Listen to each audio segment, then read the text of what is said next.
This is the visual language of a modern corporate hierarchy, a sterile grid where decisions are made at the peak and consequences flow downward. In this structure, the layers of management don't just organize labor, they act as buffers, ensuring that when an error occurs at the top, the accountability is diffused before it hits the floor. Consider a standard Tuesday morning on the building's second floor. An employee named Gerald from procurement is scheduled for termination. The logistics are clinical.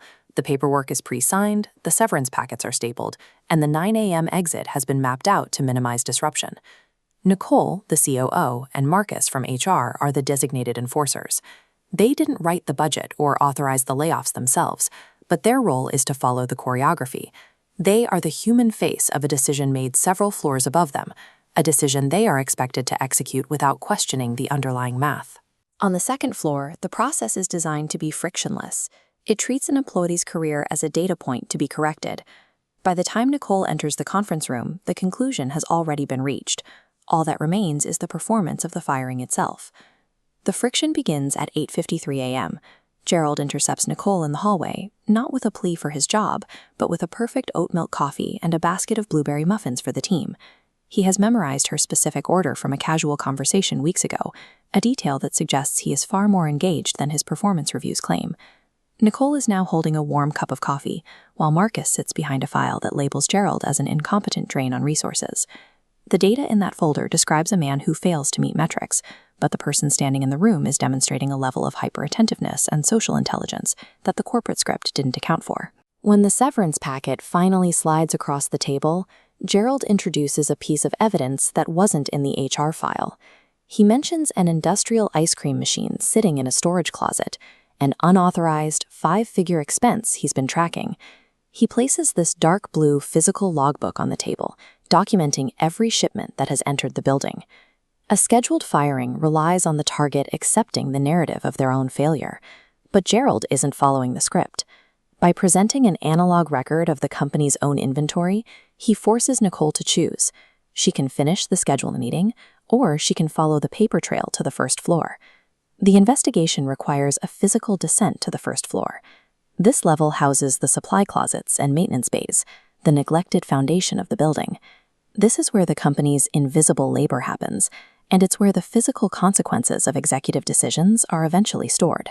Inside a cramped closet, surrounded by broken monitors and boxes of paper from 2019, sits a professional-grade stainless steel ice cream machine.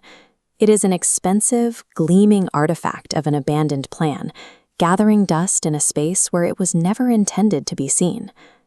The entries in Gerald's logbook provide a granular timeline of how this machine arrived.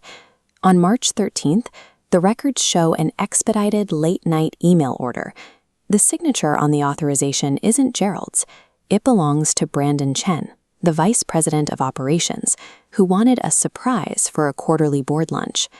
When the board lunch plans shifted and the ice cream social was scrapped, the vice president never canceled the purchase.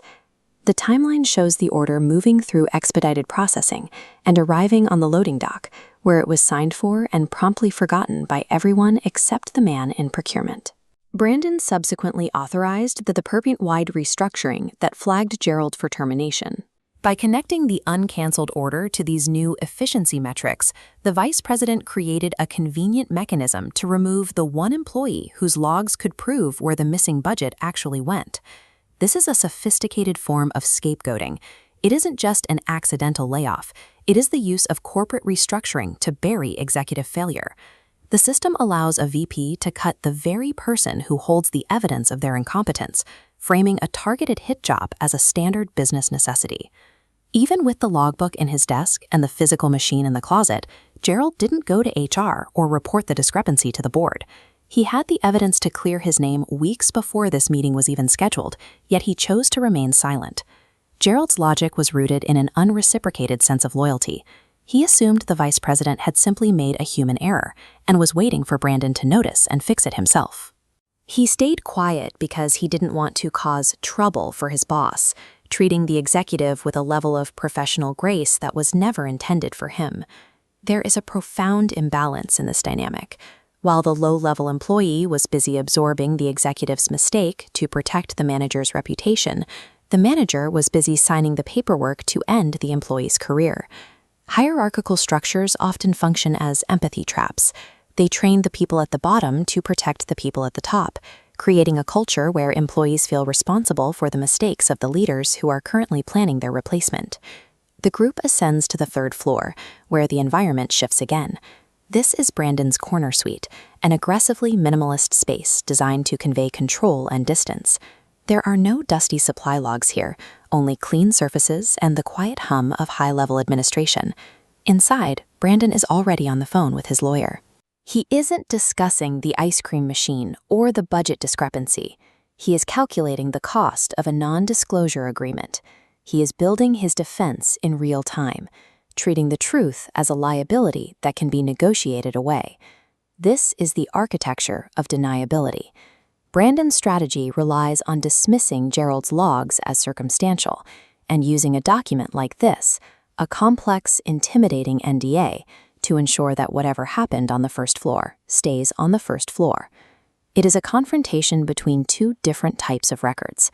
On one side, the vice president's expensive legal framing and executive privilege. On the other, Gerald's handwritten, blue ink logbook. Brandon is betting that the company's desire for a quiet resolution will outweigh the physical evidence of his own error. Executive power doesn't always rely on being correct. It relies on the ability to make the truth so legally expensive and socially awkward to pursue that the subordinates eventually give up and walk away with their severance. Nicole breaks the deadlock by abandoning the HR script entirely. She recognizes that the vice president's biggest fear isn't Gerald, it's the board of directors. She decides to use Brandon's own instinct for self-preservation against him, shifting the liability from the company to the individual manager.